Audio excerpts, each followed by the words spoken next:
వచ్చే ఎన్నికల్లో 175కు 175 స్థానాలు గెలుస్తామన్నారు వైసీపీ సీనియర్ నేత వైవి సుబ్బారెడ్డి. మేదరమెట్ల సిద్ధం సభకు అన్ని ఏర్పాట్లు ఇప్పటికే పూర్తి చేశామన్నారు.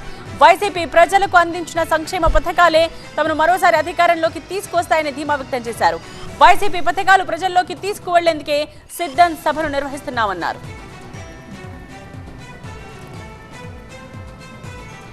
మేదరమెట్ల వద్ద పెద్ద ఎత్తున నిర్వహిస్తున్న సిద్ధం సభకి అన్ని ఏర్పాట్లు చేయటం జరిగింది. రాష్ట్ర వ్యాప్తంగా 175 నియోజకవర్గాల్లో వైఎస్ఆర్ కాంగ్రెస్ పార్టీ అభ్యర్థులు ఏ విధంగా గత 2 సంవత్సరాల నుంచి గడప గడపకి తిరిగి గత 5 సంవత్సరాల్లో మన ప్రభుత్వం మన గౌరవ ముఖ్యమంత్రి జగన్మోహన్ రెడ్డి గారు చేసిన పనుల వల్ల ఏ విధంగా కుటుంబాలకు మేలు జరిగింది, తద్వారా రేపు ఎలక్షన్స్లో ఏ విధంగా మనం కృషి చేసి ఆ కుటుంబాల వాళ్ళందరినీ మనకి మద్దతు తెలిపే విధంగా చేయాలి అని ఒక దిశా నిర్దేశ దానికోసం రాష్ట్ర వ్యాప్తంగా జనవరి 27 నుంచి 4 చోట్ల 4 రీజన్స్ చేసి సిద్ధ సభలు నిర్వహిస్తున్న సంగతి తెలుసు.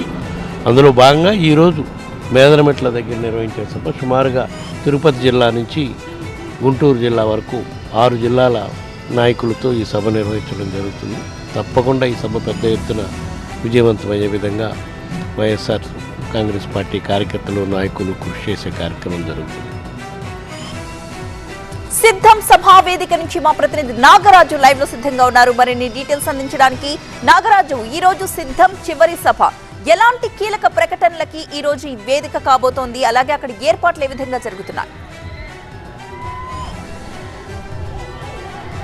రాష్ట్ర రాజకీయ చరిత్రలో నిలిచిపోయే విధంగా ఒక భారీ బహిరంగ సభకు ఇప్పటికే వైసీపీ సర్వం సిద్ధం చేసింది. దాదాపుగా రాష్ట్ర వ్యాప్తంగా ఇప్పటి వరకు 3 సిద్ధం సభలు జరగగా చివరిగా 4వ సిద్ధం సభకు మొత్తం ఏర్పాట్లన్నీ కూడా పూర్తయ్యాయి. ఇప్పటికే మనం గ్యాలరీలో చూసినట్లయితే ప్రజలు కూడా అభిమానులు కూడా పెద్ద ఎత్తున కూడా సభకు వస్తున్నారు. గ్యాలరీలోకి ఇప్పుడే చేరుకుంటున్న పరిస్థితిని కూడా మనం చూస్తూ ఉన్నాం.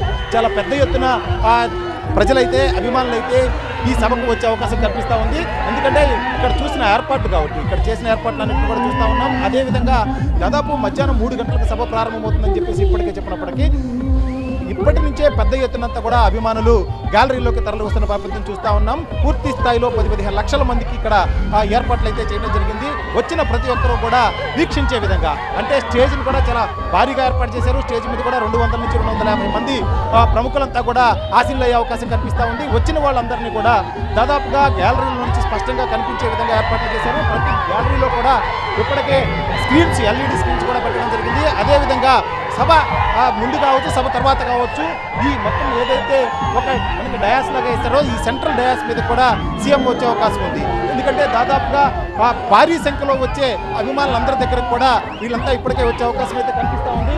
ప్రస్తుతం మనం చూస్తూనే ఉన్నాం. దాదాపుగా పోలీసులు భారీ బందోబస్తు కూడా ఏర్పాటు చేశారు. ఉదయం నుంచే కార్యకర్తలంతా కూడా సభా ప్రాంగణానికి వస్తున్న నేపథ్యంలో పూర్తి స్థాయి ఏర్పాట్లు తీసుకొని ఎక్కడా ఎటువంటి అవాంఛనీయ సంఘటనలు జరగకుండా అన్ని బందోబస్తు చర్యలు అయితే తీసుకున్నారు. అదేవిధంగా ఎంతమంది వస్తారు, సభ ఏర్పాట్లు ఏ విధంగా ఉన్నాయనేది అడిగి తెలుసుకుందాం. సార్, సభ ఏర్పాట్లు ఎలా ఉన్నాయి, ఎన్ని గంటలకు ప్రారంభమవుతుంది, ఎంతమంది వస్తారని చెప్పేసి అంచనా? సభా ఏర్పాట్లు బ్రహ్మాండంగా ఉన్నాయండి. ఈరోజు మేము సుమారుగా 15 లక్షల పైచీలు ఎక్స్పెక్ట్ చేస్తున్నాము. మీరు చూస్తున్నారా జనప్రవాహం ఎలా ఉందో. ఇవాళ జగన్మోహన్ రెడ్డి గారు మధ్యాహ్నం 3 గంటలు ఆడడం జరుగుతుంది. 3 నుంచి 5 లోపల జరుగుతుంది. ఇప్పటికే దాదాపు ఒక 45-50 వేల మంది లోపల రావడం జరిగింది. మేము ఇవాళ సుమారుగా 15 లక్షల పైచీలకు ఈజీగా జనాలు వస్తారు. మీరు చూస్తున్నారు, సిద్ధం అత్యంత ఇండియన్ పొలిటికల్ హిస్టరీలోనే ఇటువంటి బహిరంగ సభ ఇప్పుడు జరగదు. జగన్మోహన్ రెడ్డి నాయకత్వం మీద నమ్ముతూ ఈ రాష్ట్ర ప్రజలందరూ జగన్మోహన్ రెడ్డి మాకు మళ్ళీ నువ్వే కావాలని చెప్పేసి ప్రజలందరూ తండోపదాలుగా వస్తున్నారు. ఇవాళ దాదాపుగా పొత్తులతో ప్రతిపక్షాలన్నీ కూడా ఏకమై వస్తూ ఉన్నాయి. మరొక వైపు కీలక ప్రకటనలు ఈ వేదికగా సీఎం చేస్తారని చెప్పేసి అనుకుంటున్నారు. ఏమైనా కీలక ప్రకటనలు ఉండే అవకాశం కనిపిస్తూ ఉందా? మేము ఎన్నికలకు సిద్ధమైపోతుంటే పొత్తులకని పవన్ కళ్యాణ్, చంద్రబాబు నాయుడు, బీజేపీ కాలు పట్టుకుంటారు. సో జరదాగా మేము పొత్తులపై నమ్మకం లేకుండా వెళ్తూ ఉంటాం. ఏమైనా కీలక ప్రకటనలు చేసే అవకాశం ఏమైనా కనిపిస్తుందా ఇవాళ మేనిఫెస్టోకి సంబంధించి? కాదు, వచ్చే 5 ఏళ్లలో చేయబోయే అంశాలు అంటే రాష్ట్ర మేనిఫెస్టోనే జగన్మోహన్ రెడ్డి డిసైడ్ చెప్తారు, కానీ ఇవాళ సిద్ధం బహిరంగ సభ గురించి ఉంటుంది, అది ఆయన చెప్తారు.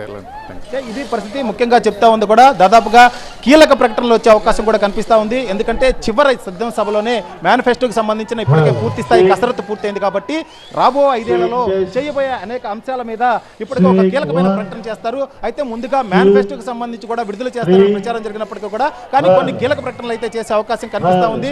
వచ్చే 5 ఏళ్లలో ఇప్పటి వరకు చేస్తున్న సంక్షేమ కార్యక్రమాలకు తోడు అదనంగా ఎటువంటి కార్యక్రమాలు చేపడుతున్నారు, వాటి ద్వారా ప్రజలకు ఎంత మేరకు లబ్ధి జరుగుతుంది అనే అంశాన్ని కూడా ఈ వేదికగా చివరిగా వినిపించే అవకాశం అయితే కనిపిస్తా ఉంది. ఎందుకంటే చాలా పెద్ద ఎత్తున బహిరంగ సభ ఏర్పాటు చేశారు కాబట్టి చివరి బహిరంగ సభ కూడా ఎన్నికలకు ముందు అంటే నోటిఫికేషన్ విడుదలవడానికి ముందే వైసీపీ ఏర్పాటు చేసిన అతిపెద్ద బహిరంగ సభ కాబట్టి ఈ సభా వేదిక ద్వారా ఇప్పటి వరకు 5 ఏళ్లలో ఏ కార్యక్రమాలు చేశారు, మేనిఫెస్టో కావచ్చు లేకపోతే చెప్పిన హామీలన్నీ కూడా అమలు చేశారు. వచ్చే 5 ఏళ్లలో కూడా ఇదే విధంగా వైసీపీ ప్రభుత్వం ఏర్పడితే ఏ విధమైన కార్యక్రమాలు తీసుకుంటుంది, తద్వారా ఎంతమందికి ఎటువంటి లబ్ధి చేకూరుతుంది అనే అంశాలను కూడా స్పష్టంగా ఈ వేదిక నుంచే వినిపించే అవకాశం కనిపిస్తా ఉంది. భారీ బహిరంగ సభకి ఇప్పటి నుంచే ప్రజలు తండోపతండాలుగా తరలి వస్తున్న నేపథ్యాన్ని అయితే చూస్తున్నాం.